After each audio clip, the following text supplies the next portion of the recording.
Besok kita akan menyaksikan berkumpulnya secara bersama-sama antara mahasiswa dan seorang yang pernah dipecat oleh TNI karena dugaan pembunuhan. Orang ini adalah Ruslan Buton.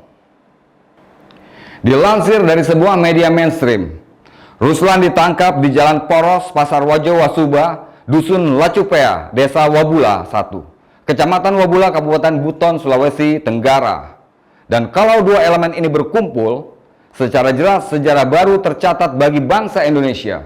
Ini adalah dua elemen yang jauh berbeda. Yang satu mewakili generasi muda, harapan bangsa dan kelompok terdidik terpelajar. Yang satu mewakili anggota TNI berpangkat kapten yang diduga melakukan pelanggaran hak asasi manusia. Lalu siapakah Ruslan Buton ini? Kadispen TNI AD Kolonel Infantri Nefra Firdaus. Beliau pernah mengungkapkan di beberapa media online pada 30 Mei 2020 lalu bahwa Ruslan dipecat dari TNI karena kasus pembunuhan seorang petani bernama Lagode pada Oktober 2017. Namun, sekonyong-konyong Musni Umar, Rektor Universitas Ibnu Khaldun, pernah membuat pernyataan pembelaan bahwa Lagode bukanlah seorang petani, melainkan preman yang meresahkan masyarakat. Jadi di negeri ini kalau ada preman yang meresahkan masyarakat boleh dibunuh ya, tanpa harus diadili. Lalu saya juga mendapatkan adanya kesamaan lain antara dua orang itu. Ruslan Buton pernah viral saat mengirimkan surat yang isinya meminta Presiden Joko Widodo mundur dari jabatan. Sementara Musni Umar sudah berkali-kali membuat pernyataan-pernyataan yang menyerang pemerintahan. Dan jangan lupa, Musni Umar adalah seorang badrun alias bapaknya kadrun.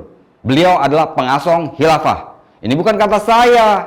Baca websitenya, website Musni Umar. Jadi sampai di sini jelas ya. Yang selalu demo turun ke jalan itu cuma kadrun, badrun, kelompok sakit hati yang dipecat dan tidak bisa menerima gaji bulanan lagi dari pemerintah. Sehingga semua cicilan rumah dan kendaraan akhirnya over kredit, alias kreditnya dioper ke orang lain. Intinya, demo besok, sekali lagi, polisi akan berhadapan dengan kelompok yang itu-itu saja, bukan kelompok baru. Lanjut mengenai Ruslan Buton, dia pernah dijemput polisi dan terjerat pidana penyebaran berita bohong. Kini Ruslan Buton kembali muncul ke publik. Dia mengatakan siap mengikuti aksi demo yang ramai digelar pada Senin 11 April 2022 esok hari. Itu dikatakan Ruslan pada tanggal 7 April lalu di kanal YouTube-nya Refli Harun. Pernyataan Ruslan yang disampaikan ketika berbincang dengan Refli, menurut saya, ditanggapi Refli dengan cara dramatis dan terkaget-kaget. Sampai separah itu ya, kata Refli Harun. Kita tahulah siapa sih yang selalu diundang berbincang-bincang oleh Refli.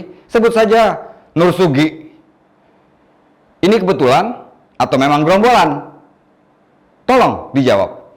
Ruslan Buton yang kebetulan pernah menjadi komisaris utama PT Pelabuhan Indonesia tidak jauh nasibnya dengan Refli yang juga pernah menjadi komisaris utama di tempat yang sama. Makanya saya melihat dari awal ada 3 elemen yang selalu bikin gaduh. Pertama, badrun, kadrun, dan kelompok sakit hati yang pernah merasakan dipecat oleh Jokowi. Saya melihat sih masyarakat sudah pintar, sudah tahu jati diri sebenarnya dari para kelompok sakit hati itu. Demo yang direncanakan besok disampaikan oleh Badan Eksekutif Mahasiswa seluruh Indonesia. Mereka mengatakan demo bakal digelar karena mereka menilai Presiden Joko Widodo tidak serius dalam menolak wacana jabatan 3 periode. Menurut saya, para mahasiswa itu kurang membaca, kurang mengikuti pernyataan-pernyataan yang dikeluarkan oleh pemerintah. Sejak jauh-jauh hari, Joko Widodo berkali-kali, Presiden Jokowi sudah memberikan semacam pernyataan bahwa dia tidak mau mengikuti usulan-usulan beberapa orang menteri yang ingin memperpanjang masa jabatan presiden sampai 3 periode. Mohonlah para mahasiswa, ayah kalian menyekolahkan kalian, kadang-kadang kaki dibikin kepala, kepala dibikin kaki, banting tulang. Mohon pintar, mohon cerdas, demi kebaikan bangsa ini. Bersama saya, Habib Blangkon, demi terwujudnya kedamaian di bumi Nusantara.